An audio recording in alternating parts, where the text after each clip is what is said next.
ಯೋಹಾನ ಅಧ್ಯಾಯ 9 ವಚನ 1-41 ಯೇಸು ನಡೆದುಕೊಂಡು ಹೋಗುತ್ತಿದ್ದಾಗ ಒಬ್ಬ ಹುಟ್ಟು ಕುರುಡನನ್ನು ಕಂಡನು.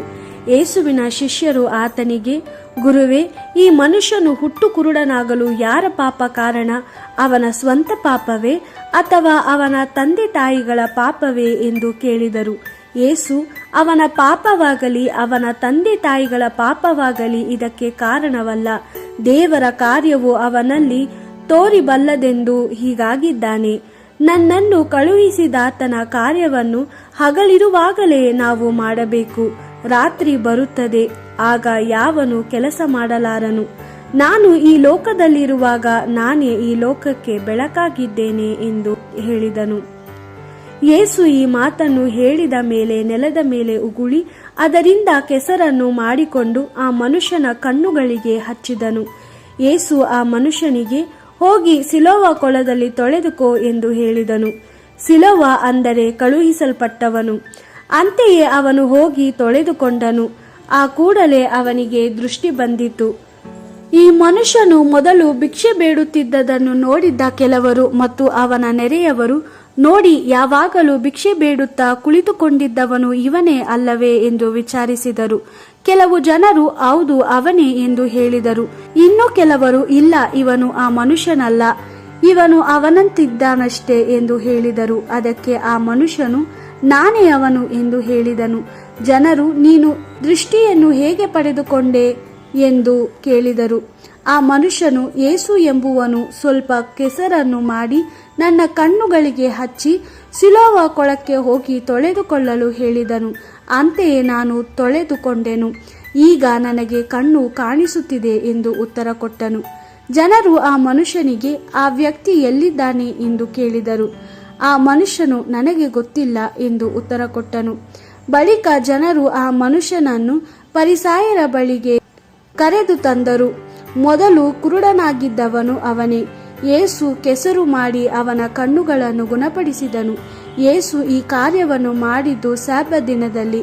ಆದ್ದರಿಂದ ಅವರು ಆ ಮನುಷ್ಯನಿಗೆ, ನೀನು ದೃಷ್ಟಿಯನ್ನು ಹೇಗೆ ಪಡೆದುಕೊಂಡೆ ಎಂದು ಕೇಳಿದರು. ಆ ಮನುಷ್ಯನು, ಆತನು ನನ್ನ ಕಣ್ಣುಗಳಿಗೆ ಕೆಸರನ್ನು ಹಚ್ಚಿದನು, ನಾನು ತೊಳೆದುಕೊಂಡೆನು, ಈಗ ನನಗೆ ಕಣ್ಣು ಕಾಣಿಸುತ್ತಿದೆ ಎಂದು ಉತ್ತರ ಕೊಟ್ಟನು. ಫರಿಸಾಯರಲ್ಲಿ ಕೆಲವರು, ಈ ಮನುಷ್ಯನು ಸಬ್ಬತ್ ದಿನದ ವಿಷಯದಲ್ಲಿ ಧರ್ಮಶಾಸ್ತ್ರಕ್ಕೆ ವಿಧೇಯನಾಗುವುದಿಲ್ಲ, ಆದ್ದರಿಂದ ಇವನು ದೇವರಿಂದ ಬಂದಿಲ್ಲ ಎಂದು ಹೇಳಿದರು. ಇತರರು, ಇವನು ಪಾಪಿಯಾಗಿದ್ದರೆ ಇಂಥ ಅದ್ಭುತ ಕಾರ್ಯಗಳನ್ನು ಹೇಗೆ ಮಾಡಲಾಗಿತ್ತು ಎಂದರು. ಹೀಗೆ ಯೆಹೂದ್ಯರಲ್ಲೇ ಭಿನ್ನಾಭಿಪ್ರಾಯ ಉಂಟಾಯಿತು. ಯೆಹೂದ್ಯ ನಾಯಕರು ಗುಣ ಹೊಂದಿದವನಿಗೆ, ಆ ಮನುಷ್ಯನು ನಿನ್ನನ್ನು ಗುಣಪಡಿಸಿದನು ಮತ್ತು ನಿನಗೆ ಕಣ್ಣು ಕಾಣಿಸುತ್ತಿದೆ, ಆದರೆ ಅವನ ಬಗ್ಗೆ ನಿನಗೇನು ಅನ್ನಿಸುತ್ತದೆ ಎಂದು ಕೇಳಿದರು. ಅದಕ್ಕೆ ಅವನು, ಆತನು ಒಬ್ಬ ಪ್ರವಾದಿ ಎಂದು ಉತ್ತರ ಕೊಟ್ಟನು. ಈ ಮನುಷ್ಯನು ಮೊದಲು ಕುರುಡನಾಗಿದ್ದನು, ಆದರೆ ಈಗ ಇವನಿಗೆ ಗುಣವಾಗಿದೆ ಎಂದು ಯೆಹೂದ್ಯ ನಾಯಕರುಗಳು ನಂಬಲಿಲ್ಲ.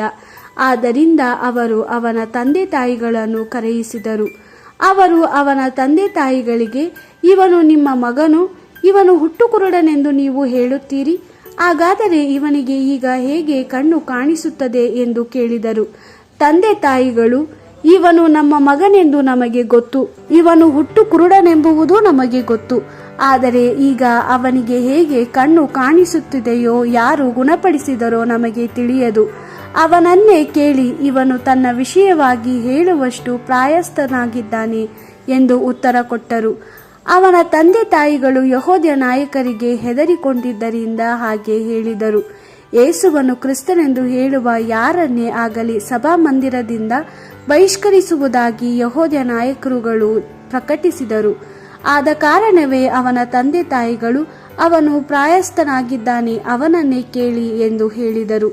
ಯೆಹೂದ್ಯ ನಾಯಕರು ಕುರುಡನಾಗಿದ್ದ ಆ ಮನುಷ್ಯನನ್ನು ಒಳಗೆ ಕರೆದು, ನೀನು ದೇವರನ್ನು ಮಹಿಮೆ ಪಡಿಸಬೇಕು, ಈ ಮನುಷ್ಯನು ಪಾಪಿ ಎಂದು ನಮಗೆ ಗೊತ್ತಿದೆ ಎಂದರು.